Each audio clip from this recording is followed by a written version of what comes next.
Welcome to gauge and success point.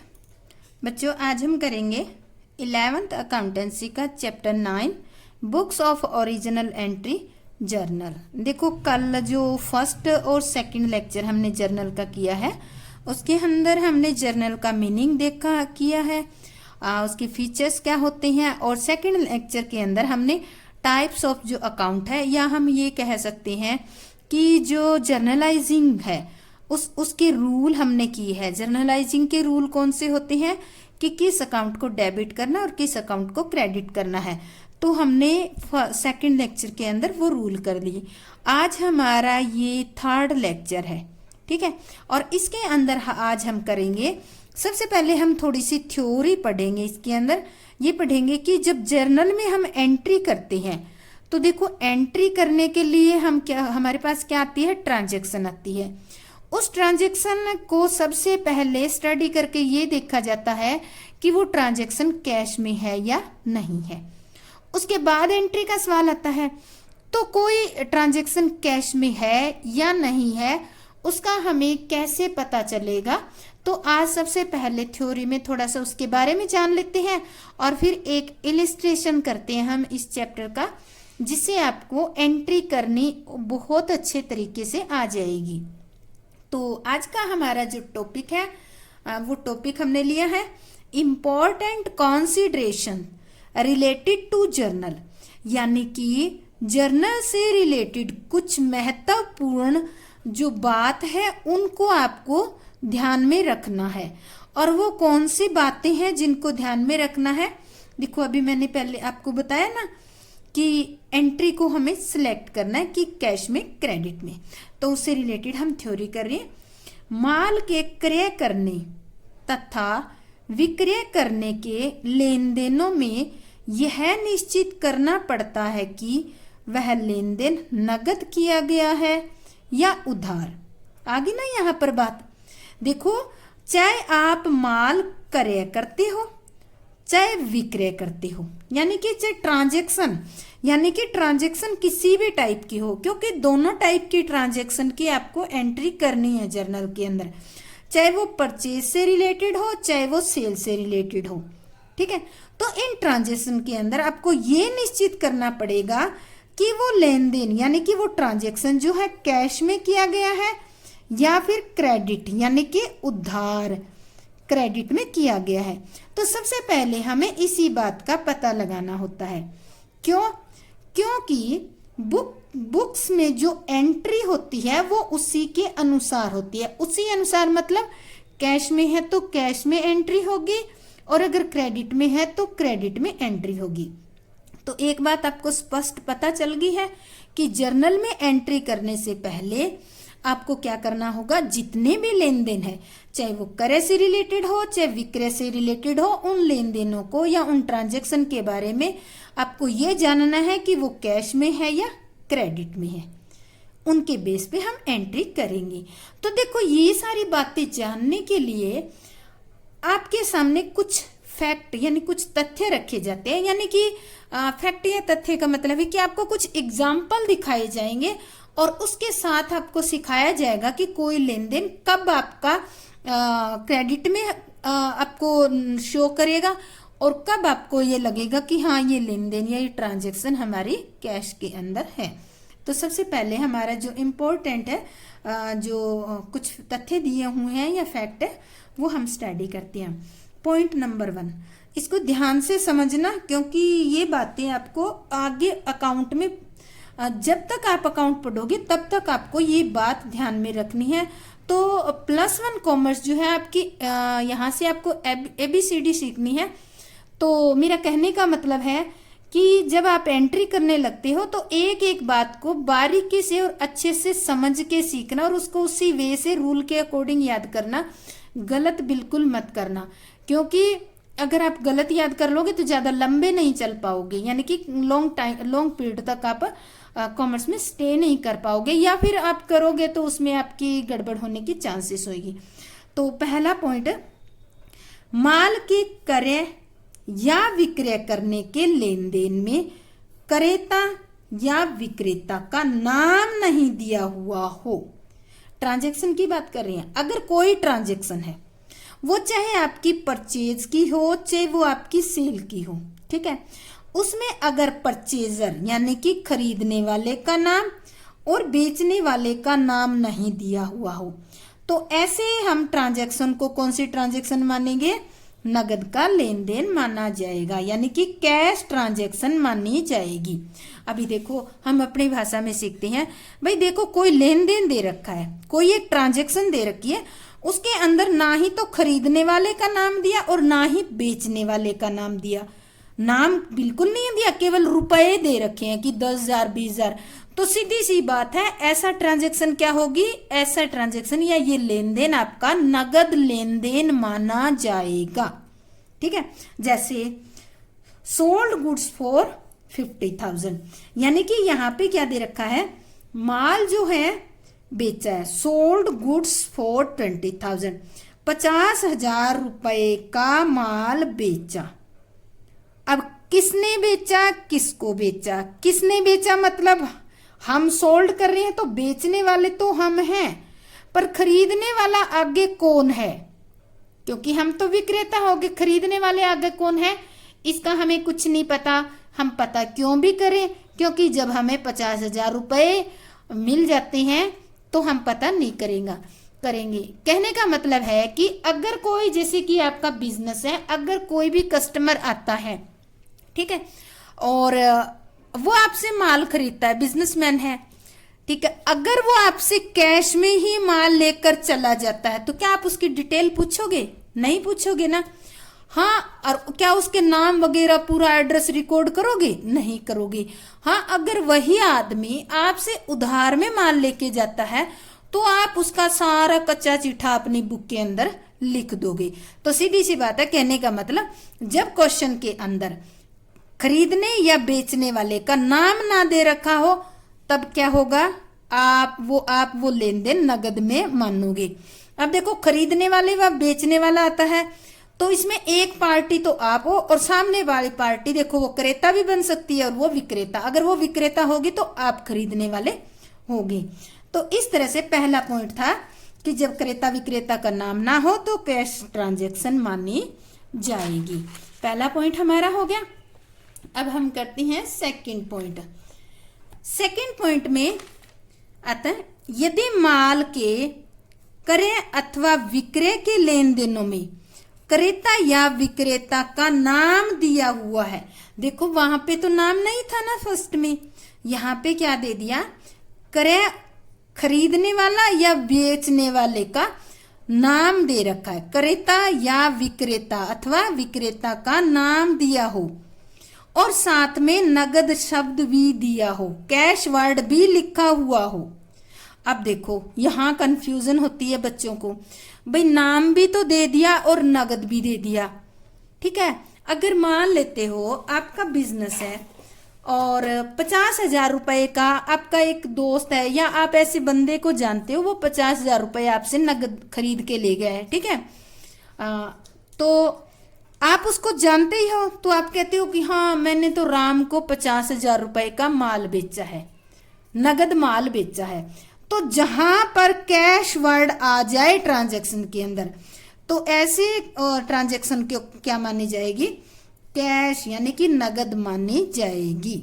जैसे sold goods to Gopal for cash 20,000, यानी कि इस तरह से ट्रांजैक्शन के अंदर कैश वर्ड आ जाए, चाहे वो ट्रांजैक्शन परचेज करने की हो चाहे वो ट्रांजैक्शन सेल करने की हो, तो वो ट्रांजैक्शन जो है कैश की मानी जाएगी। अब रिवाइज करवाती हूँ फर्स्ट पॉइंट के साथ। फर्स्ट पॉइंट में क्या था? जब क्रेता और विक्रेता का नाम नहीं दे रखा है तो कैश में मानना है, और सेकंड जब नाम दे रखा है और साथ में कैश वर्ड भी दे रखा है तब भी आपको क्या मानना है? कैश मानना है, यानी कि कैश ट्रांजैक्शन ही होगी वो। अब आते हैं थर्ड पॉइंट पे। यदि माल के क्रय अथवा विक्रय में क्रेता, खरीदना हो चाहे बेचना हो, क्रेता या विक्रेता का नाम दिया हुआ है परंतु यह स्पष्ट नहीं है कि यह नगद के लेन देन है या उधार के, तो इसे उधार लेन देन माना जाएगा। यानी कि अब तीसरी कंडीशन में ये आता है कि चाहे वो हम जो ट्रांजैक्शन करते हैं उसमें खरीदने की करो चाहे आप बेचने की करो, अगर उसमें खरीदने वाले या बेचने वाले का नाम तो दे रखा है पर ये स्पष्ट नहीं है, यानी कि आप इतना समझो कि जो भी ट्रांजैक्शन है खरीदने और बेचने वाले का नाम दे रखा है पर उस ट्रांजैक्शन के अंदर कैश वर्ड नहीं लिखा हुआ, कैश वर्ड नहीं लिखा हुआ है तो क्या होगा, वो उधार की ट्रांजैक्शन मानी जाएगी। यानी कि ये इन्होंने कहा कि यह स्पष्ट नहीं है कि नगद लेन देन है या उधार। तो सीधी सी बात है, दो नाम होने जरूरी है, नाम हो और अगर केवल नाम दे रखा है और कैश दे रखा है तो हम ट्रांजैक्शन को कैश में मानेंगे, अगर नाम भी दे रखा है, नाम नहीं दे रखा और कैश दे रखा है तो भी कैश में मानेंगे, ठीक है।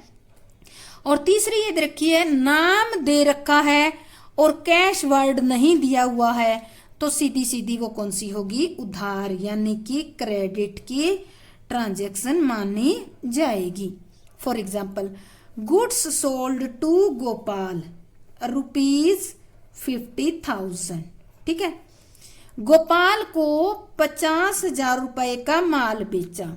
अब देखो, अभी कई बच्चे कहते हैं कि जी यहाँ तो 50,000 रुपए हैं, तो यहाँ पर बात आ जाती है 50,000 रुपए का तो आपने माल बेचा है, पर इसमें यूं तो कहीं नहीं लिखा हुआ ना कि कहीं कैश में बेचा है, तो कैश में नहीं बेचा ये, क्योंकि इस ट्रांजैक्शन के अंदर कैश का कोई जिक्र ही नहीं है।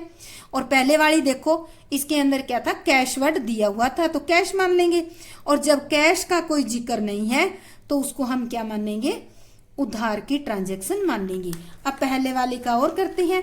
पहले वाले में क्या दे रखा था, पहले वाले में गुड्स सोल्ड फॉर 50,000, यानी कि केवल इसमें रुपए दे रखे हैं और जो खरीदने बेचने वाले का नाम नहीं है तो भी उसको कौन सी मानी जाएगी, कैश की मानी जाएगी। तो उम्मीद करती हूँ कि आपको थोड़ा समझ आ गया होगा, याद हो गया होगा। अब हम पढ़ते हैं, कई बार क्या होता है, एक्सपेंसेस से रिलेटेड कंफ्यूजन होती है, यानी कि व्यय अगर खर्चे हो जाते हैं तो उनसे रिलेटेड कंफ्यूजन होती है बच्चों को कि हाँ इसको नगद का माने उधार का माने। तो आप ये देखो, कोई इनकम होती है या कोई आप खर्चा होता है, जैसे बिजली का बिल है, ये क्या उधार होता है आपका, नहीं होता। तो अगर कोई भी एक्सपेंसेस है उसके आगे पेड वर्ड लिख रखा है तो वो क्या होगी, आपकी नगद की ट्रांजैक्शन ही मानी जाएगी। अगर आपने कुछ रिसीव किया है, जैसे मैं लिखती हूँ रिसीव्ड, ये इनकम से रिलेटेड लेती हूँ, रिसीव्ड कमीशन, ठीक है, तो ये क्या माना जाएगा, अगर रिसीव्ड कमीशन रुपीज दे दिया 1,000 तो ये क्या माना जाएगा, कैश की ट्रांजैक्शन मानी जाएगी। और यहां क्या दे दिया, सैलरी पेड, पेड तभी वर्ड आता है जब आप भुगतान कर देते हो, और रिसीव्ड वर्ड तभी आता है जब आपके हाथ में रुपए आ जाते हैं। तो आप पढ़ते हैं, इन्होंने क्या दिए, व्ययों की दशा में यदि भुगतान पाने वाले अथवा देने वाले का नाम दिया हुआ है तब भी यह नगद लेन देन माना जाएगा। भाई चाहे देखो खर्चा हो या इनकम हो, ठीक है, चाहे उसमें नाम दिया हो, पर हमें इनकम और एक्सपेंडिचर में क्या देखना है, अगर पेड वर्ड है तो वो एक्सपेंसेस है, वो पेड हो गया तो मतलब आपने भुगतान कर दिया, कैश ही माना जाएगा, कैश ही है माना क्या जाएगा। और इनकम में अगर रिसीव्ड वर्ड है तो रिसीव्ड वर्ड आप कब यूज करते हो, जब आपके हाथ में कुछ पैसा आ जाता है तभी यूज करते हो। तो इस तरह से हम रिसीव्ड वर्ड अगर है इनकम में तो हम उस इनकम को कैश में ही मानेंगे। तो ये थे हमारे कुछ कंसीडरेशन, या हम कहते हैं कुछ याद रखने योग्य बात। तो बच्चों अब हम करेंगे हमारा फर्स्ट इलिस्ट्रेशन। ये हिंदी और इंग्लिश दोनों में दिया हुआ है, आपको जो इजी लगे वो लैंग्वेज पढ़ लेना, पर मैं आपको राय यही देती हूँ कि आप धीरे धीरे इंग्लिश की जो लाइंस है, या हम ये कहें कि इंग्लिश के जो ट्रांजैक्शन क्वेश्चन दिए हुए हैं उनको पढ़ने की आदत डालें, धीरे धीरे आपको आदत पड़ जाएगी।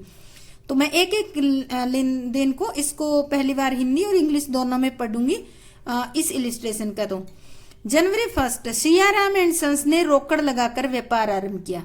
सियाराम सन्स एक है फर्म है, उसने 50,000 रुपए लगाकर बिजनेस शुरू किया। Siya Ram and son started business with cash. Second English का देखा परचेज गुड्स फॉर कैश, यानी कि सीधा सा इतना तो आपको पता चल ही जाता है, परचेज गुड्स यानी कि नगद माल खरीदा। क्या दे रखा है ऊपर देखो, नगद माल खरीदा दे रखा है ना ऊपर। थर्ड है सुभाष ने माल खरीदा। फोर्थ है सुभाष ने माल खरीदा, परचेज गुड्स फ्रॉम सुभाष। अब इसके अंदर देखो सुभाष से माल खरीदा, तो यहाँ केवल सुभाष का नाम दिया हुआ है, कैश वर्ड नहीं दिया हुआ ना, तो हम इसको क्या मानेंगे, उधार का। और अगला है नगद फर्नीचर खरीदा। पांचवा cash furniture for cash, cash word आ गया तो कैश का ट्रांजेक्शन हो गया। अगला है paid cash to Subhash, Subhash को भुगतान कर दिए तो कैश का है, सुभाष को नगद भुगतान किए। अगला है रवि से नगद माल खरीदा, नगद वर्ड आ गया, purchase goods from Ravi for cash, cash word आ गया, नाम भी आ गया और कैश, तो कौन सा है ट्रांजेक्शन, कैश की। इसके बाद अगला है purchase goods from Ravi, Ravi से माल खरीदा। यहाँ कैश का कोई जिक्र नहीं आया, केवल रवि का नाम आया है, तो ये उधार में है। रवि से माल खरीदा, केवल रवि रवि का नाम है, कैश का नहीं है इसमें कोई जिक्र। अगला है मशीनरी नगद खरीदी, तो यहाँ पे क्या है, नगद वर्ड है, ब्रॉट मशीनरी फॉर कैश, तो ये कौन सा ट्रांजेक्शन है, कैश की। पेड रेंट, पेड वर्ड आ गया तो नगद का है, किराया भुगतान किया, हिंदी में अगर भुगतान है तो वो नगद का है। तो अब हम इनकी एंट्री करते हैं, आपको मैंने पढ़ा दिए, और इन जो एंट्री है इनकी यहाँ सामने अमाउंट लिखी हुई है, वो मैं आपको यहाँ एंट्री करूंगी तब बताते जाऊंगी। तो हम स्टार्ट करते हैं आज हमारा पहला इलिस्ट्रेशन। यहाँ पे हम क्या करेंगे, सीरियल नंबर, हमारे क्वेश्चन में क्या लिखी हुई है, डेट है, तो मैं डेट लिख लेती हूँ। हमारी कब से स्टार्ट शुरू होता है, 1 जनवरी 2019 से शुरू होता है, तो हमने लिख ली यहाँ पर। तो सबसे पहला हमारा दिया हुआ है Siya Ram son started business with cash, Siya Ram ने 50,000 रुपए लगाकर बिजनेस खरीदा। अब देखो सिया राम ने 50,000 रुपए लगाए हैं, तो बिजनेस में तो आए हैं पैसे, बिजनेस में आए हैं तो हम एंट्री क्या करेंगे, कैश अकाउंट, यहाँ डेबिट यानी लिखूंगी मैं, यहाँ लिखूंगी debit, cash account debit to, किसके फॉर्म में आई है, देखो जब मालिक पैसा लगाता है तो वो उसका ओनर होता है, ठीक है। अब बिजनेस में तो कैश आया है, पर वो कौन है देने वाला, ओनर, ओनर जो होता है वो किसका मालिक होता है, जो कैपिटल होती है वो ओनर को ही मिलती है, तो हम यहाँ लिखेंगे टू कैपिटल अकाउंट, ठीक है। अब कितने रुपए, 50,000 रुपए हम डेबिट में लिखेंगे और 50,000 रुपए हम क्रेडिट में। अब ट्रांजैक्शन लिखेंगे for cash brought into the business by, किसके द्वारा किया गया, सिया राम के द्वारा किया गया। अब हम क्या करेंगे, इस एंट्री को ऐसे क्लोज कर देंगे। सेकेंड एंट्री, ये एंट्री हमारी 1 जनवरी की थी, अगली एंट्री हमारी है 2 जनवरी की। अगली एंट्री क्या दे रखी है, अगली दे रखी है परचेज गुड्स फॉर कैश, नगद में माल खरीदा। नगद में माल खरीदते हैं तो आपको बताया था ना, माल जब खरीदते हो तो आप उसके लिए क्या वर्ड यूज करोगे, purchase, purchase account debit to. जब आप माल नगद में खरीदते हो तो आपके माल आया है, इस माल को आप आगे भेजोगे, इसका ट्रेड कर रहे हो, इसलिए परचेज वर्ड यूज कर दिया। गया क्या आपके पास से, कैश, रियल अकाउंट का रूल लागू हो गया ना, यहाँ पे कितने हजार का खरीद लिया आपने, 20,000 का, आपने 20,000 का माल खरीद लिया।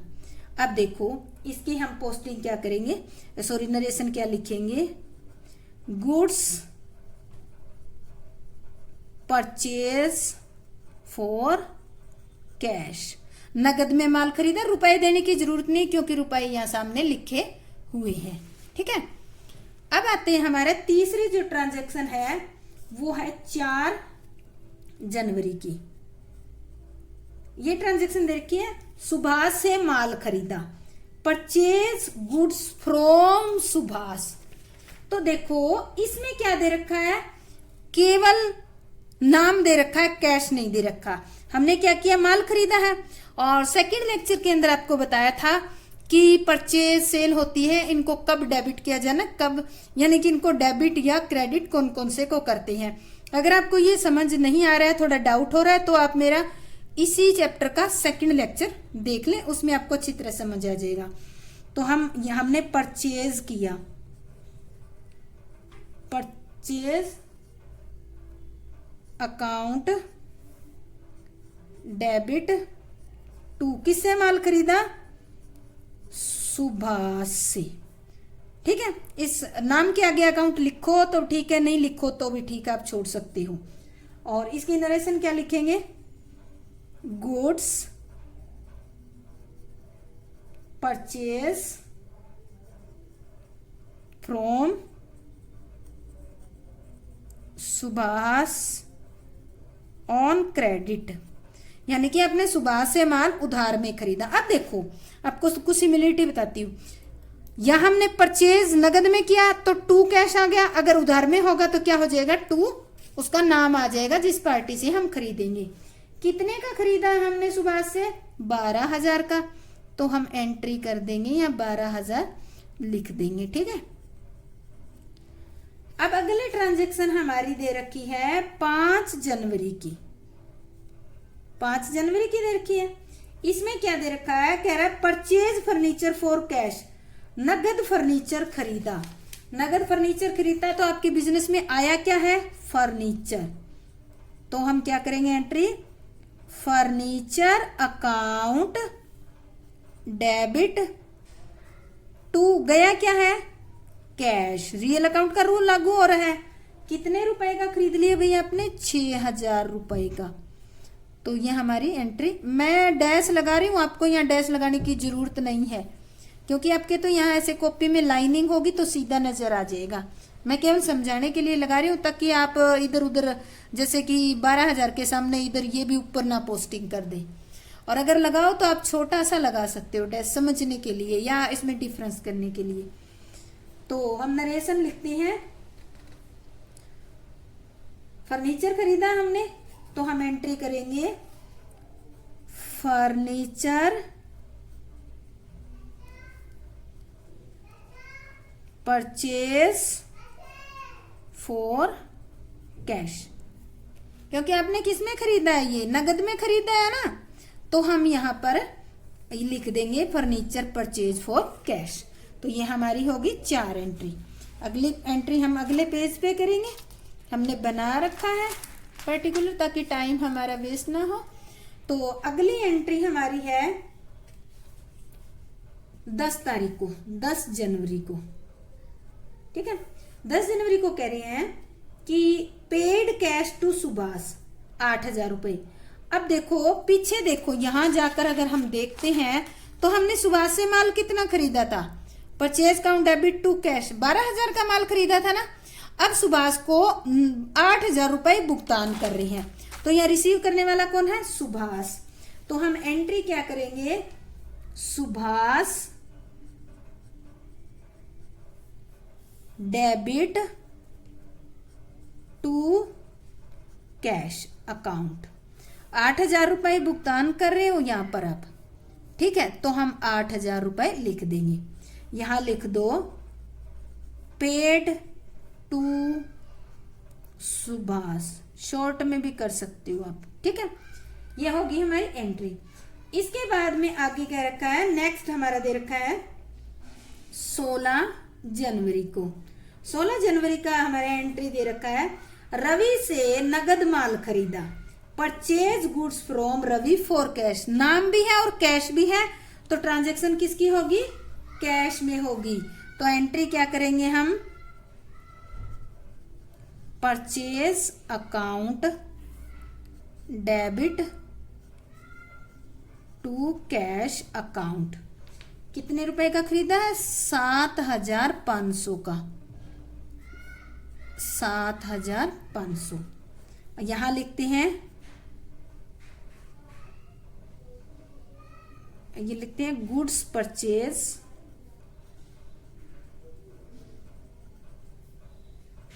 ऑन कैश, नगद में माल खरीदा।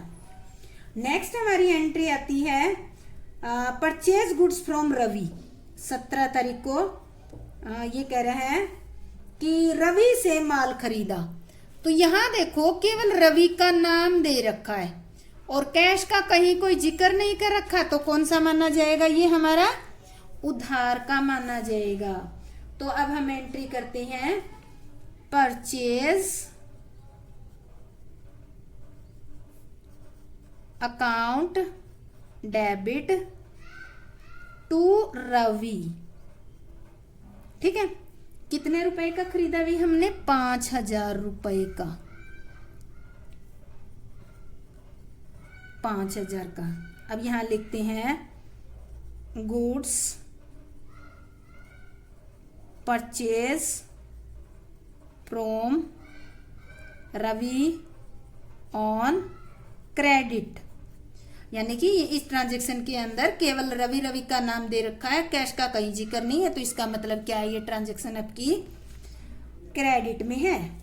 ठीक है, इसके बाद नेक्स्ट आता है हमारा 20 जनवरी को।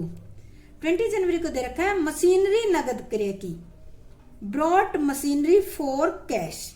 तो मशीनरी आपने नगद में खरीदी है, तो एंट्री करेंगे। अब आपके बिजनेस में क्या आई है? मशीनरी आई है, तो हम एंट्री करेंगे मशीनरी अकाउंट डेबिट। गया क्या है अभी आपके बिजनेस से? कैश। कैश गया है। कितने की खरीदी आपने? 8,000 की। लिख देंगे हम यहाँ 8,000। अब यहां पर हम नरेशन लिखेंगे machinery purchase for cash, machinery को नगद में खरीदा। एंड लास्ट हमारी ट्रांजैक्शन है पेड रेंट, भुगतान किया।